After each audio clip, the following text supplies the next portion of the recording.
operating levy for funding basic education. We do need to reverse that trend, although as we speak, you know, with a $6.4 billion deficit at the state, and with our state in the economic recession that it is in, and actually the country and actually the world, you know, now is not going to be any big, I don't think there's going to be any big movement to rush to the property taxes to try to make up the funding gap in the education system right now. I just have a feeling that local voters would not look very favorably upon school districts coming in and asking them to raise their property taxes for funding the basics, when the average everyday person right now is very unsure of their future or living on less money than what they were living on a year or 2 years ago. Sure, but we've basically had a zero-sum game here with state funding decreasing, at least when you account for inflation, and property taxes increasing. Do you think in a future biennium there's going to be a push to move some of that funding back to the state level and off of local property taxes, or at least slow the growth in the local property tax levies? Well, we do have a solution, and it is called the Minnesota Miracle. And I'm sure that many of the viewers have heard of it. And I'd like to just tell you a little bit about it. The Minnesota Miracle deals with two issues: education funding adequacy and equity, and statewide adequacy and equity.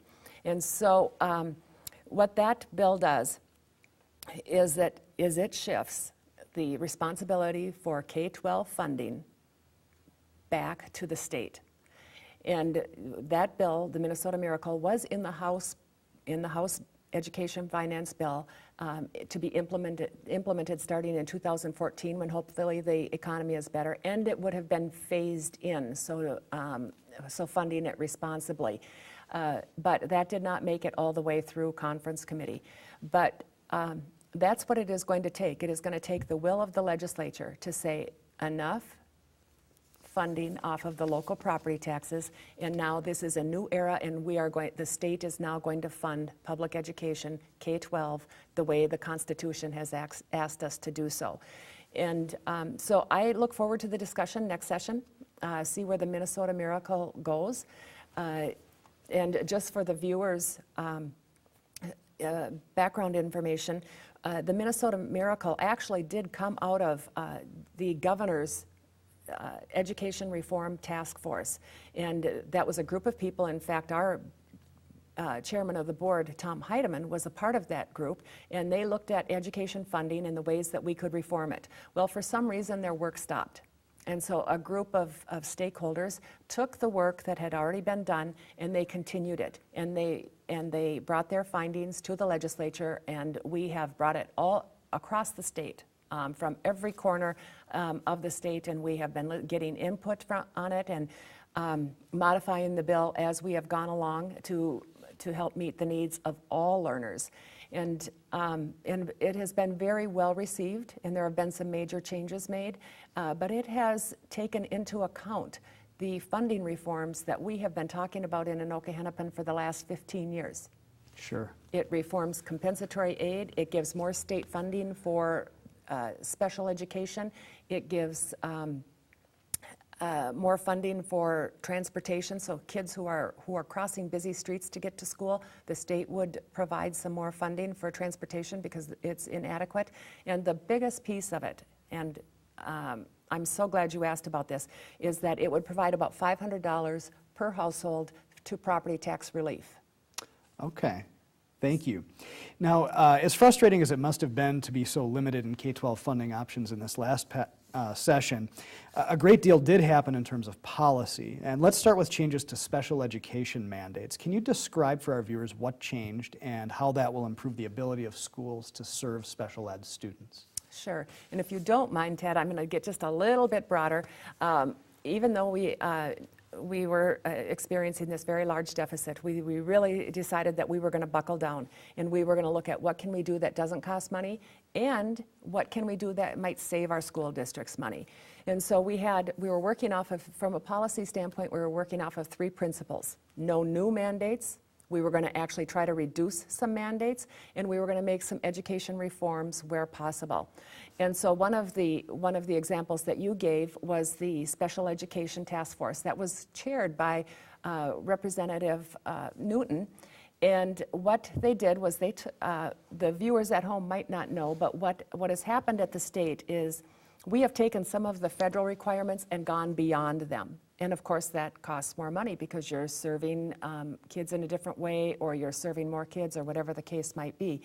And so Representative Newton looked at all the areas where we were exceeding federal mandates and backed to the federal mandate wherever we thought we could do that, where it would save some money for the school district and still provide a high quality service in special education to the students. And if you don't mind, there were just a couple of different areas also. We did some good charter school reform. Charter schools have been in the news very often lately, and so we tightened up the accountability and the oversight of those. We also had a work group that dealt with integration aid, and we took the legislative auditor's report and we put in statute their recommendations. So once again, we have some new clarity, some definition for the districts. And then of course Representative Tilbury did chair a work group just on mandate reduction. And what he did was he took some really common sense type funding formulas, and he provided some flexibility so that school boards weren't boxed in to these different categories quite as tightly as they were before. Okay, so providing some ways for districts to save money even when there's not additional funding available. Exactly, yes, get creative. A tremendous amount of attention was paid to the removal of a requirement for high school graduates to pass a new high-stakes math test in order to graduate. Now, the scores that came out recently showed that only 57% of juniors passed that test, and that was considered by many educators to be a pleasant surprise. Was this test a realistic standard to be met? And where do high school graduation standards go from here? Ooh, that's a good question. We spent a lot of time on this topic in this last legislative session, and in fact, I attended meetings throughout the interim on this very topic. And just to give a little background information, in 2005, the legislature passed a law that said the 2009 11th graders would need to pass one math test in order to get their diploma. We call that high-stakes grad test. And so what happened is there was a kind of like an alarm that was sent last year when only 1/3 of the 11th graders passed the test. So what we did over the interim is we got together with legislators, school district staff, school board members, and the Board of Education, and we kind of looked at the problem and we kind of said, what do we have going on here? And many looked at the test and they said, this is extremely difficult. It definitely has Algebra 2 concepts, and some even think some trigonometry concepts, pre-calculus concepts. And you know, the question becomes, is that really realistic for all learners? Well, it might be, but if someone can't pass it, do you want to deny them a high school diploma?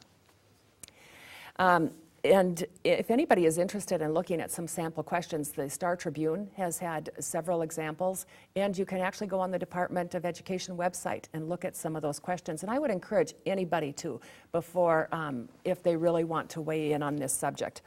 But the other thing that was brought out is, okay, we have these 11th graders that are taking this test. Now, the way our testing system works, the parents don't get notified until the summer of their 12th grade year now.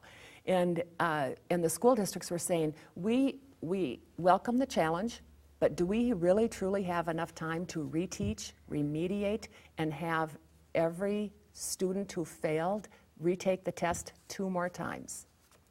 And so the answer, the answer was no. And so the other thing that came out very loud and clear is that there is no research that indicates that one high school grad math test increases student performance. Okay. And so that was something else that we had to grapple with. The other thing is that there would have been thousands of students that would not have been receiving their high school diploma. Sure. And most of those students would have been students